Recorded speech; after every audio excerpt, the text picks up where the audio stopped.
Everybody. Maxime Bernier was on the Rubin Report, and part 2 was posted this morning, and I didn't get to it until half an hour ago.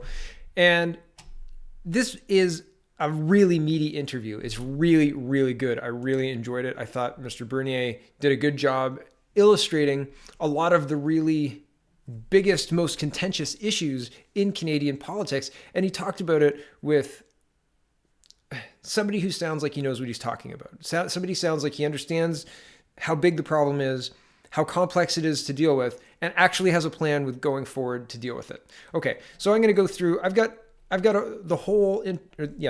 this half of the interview time stamped with areas that he's talking about, and I'll read out what I've got time stamped, and I'll play a couple of clips for you, but I'm not going to play, I'm just going to keep the video looking like this, and I'm just going to play the audio. I only want to show you a couple of samples. Go and watch the interview. It's really, really, really good. This is the kind of stuff that gets people elected, and I think this is the future of politics. I think conversations like this are going to be necessary for future politicians, because if you've got nothing in there but platitudes and conversations, other than and no meat, then that's going to be really plain on an interview like this. And Bernier gets into the meat of a lot of things, in my opinion. So he talks about, at 4 minutes, 25 seconds after all the introduction stuff is done, he talks about, they think Canadians are children. And this is one I wanted to listen to. So here it is.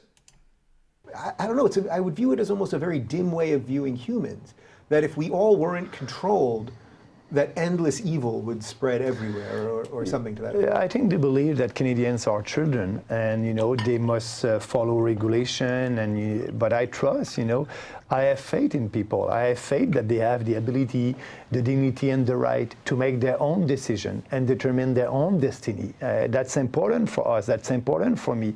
And yes, you can make a mistake, but you'll be responsible of your success and your mistake. That's how you learn in a society. And I'll leave it there. I thought it was good. At 6 minutes, he talks, him and Mr. Rubin, Dave Rubin, talk about wall versus no wall. And he says they're not real refugees coming in from across the border in New York. He says Trudeau doesn't want to fix that. He says our old system worked well. Being Canadian is a privilege. And I was talking about that on my show as well. He says fixing the loophole in the Safe Third Country Agreement and dealing honestly with Donald Trump and the Trump administration to fix it is how he would go about fixing the influx of illegal migrants crossing unstopped, uninterrupted, unperturbed, with their bags being carried across Roxham Road. Right? That's me, not Maxime Bernier. At 8 minutes, 15 seconds, he says people crossing the border will need to be deported in 2 years from now, and that's expensive. That doesn't make economic sense. More economic migrants are needed, less refugees, and less reunification of families. He says at 9:15, he's not anti-immigration. It's not an anti-immigration party, and he's not for open borders. He says not everybody can be part of a nation. At 9 minutes 48, he calls out Sharia law specifically and says that people who live in Canada need to respect Western values, and that's important to him. At 10 minutes and 30 seconds, he says open borders create tension. It's happening in Europe, and I thought this was really important, so we'll listen to that very quickly. So these people must share our values, our Western civilization values. So that's why if you have an open border and you want everybody from everywhere to come to Canada, that will create tension and dislike in the population. And that's happening actually in Europe right now. Are you able to point to that? That's the one thing that I've never understood, that Europe is having all of these integration problems. Yeah. Merkel has basically said she screwed up. Yeah.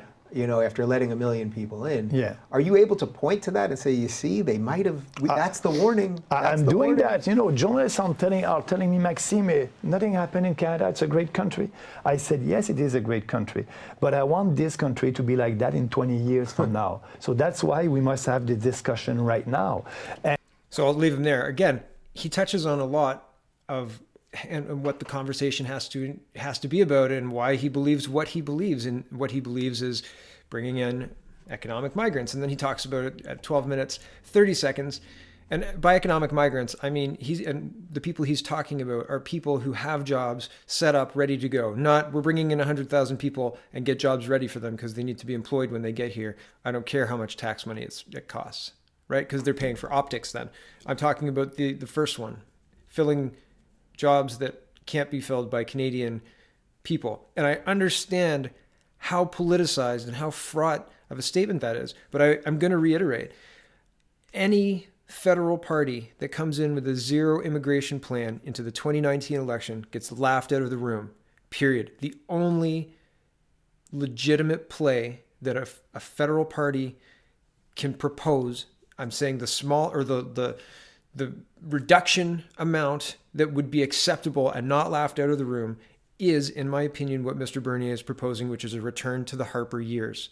They were able to fill jobs at a rate that worked at the time, and we haven't grown that much since then because Trudeau has been incompetent, right? So I understand that people don't necessarily like the 250, but I'm saying there is no other way to even have a shot at holding balance of power. And Bernier talks about balance of power in this interview as well. So it's interesting that and I'm not trying to rush over the fact that he wants to bring in 250,000 immigrants every year. This is the program that Harper ran with great success.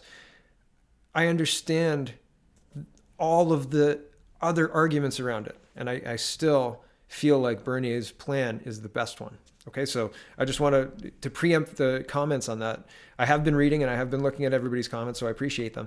But I have to make sure that people understand in order to be taken seriously, there is a minimum bar because of the trap that our planners, our government set in the 80s. They did this on purpose. They chose to expand the tax base by using immigration, and everybody in Canada agreed with it by going along and choosing the government that went along with it, right? Trudeau Sr. brought in multiculturalism. Mulroney signed it into law, and let's keep those tax dollars flowing. Okay, so long as we're all on the same page. At 13 minutes, 50 seconds, he says policies must be the same for all Canadians. At 14 minutes and 30 seconds, he talks about the UN. He calls it a dysfunctional organization. 21 votes against Israel. He says, why no votes against Venezuela? What's going on? All the dictatorships are running the Security Council and other important UN councils. Bernier is against the Global Compact for Migration, and he started talking about that during this response as well. He says they want migration to be normal, they being the UN. And Trudeau signed the agreement saying it's non-binding. But why would you sign a non-binding agreement unless you had an intention of upholding the agreement? And he says the politicians will make it binding by passing the policies that the UN wants them to pass. And I think we're seeing that happen. He says, I don't like the UN. They're not so efficient. And that's 16 minutes. At 17 minutes, 20 seconds, Rubin asks him if ethno-nationalism, so if there's white supremacist parties in Canada like there is in the United States, and Bernier says no. He says no, but that's why we need to have the discussion now. He said that's not a problem, but we need to have the discussion now to make sure it doesn't become a problem. He says he doesn't want to have any taboo subject. I would challenge him on that, Mr. Bernier, when we meet, and I have no doubt that we will. I'm going to challenge you on the no taboo subject, and in a cogent way, in a coherent way that is appropriate to this conversation. I think that there are things that would make you uncomfortable when talked about, but they are part of the conversation that needs to be had. The birth rate of Canadians crashing. I think there needs to be government initiatives to combat that, and immigration is not the single bludgeon answer to our population and work problems.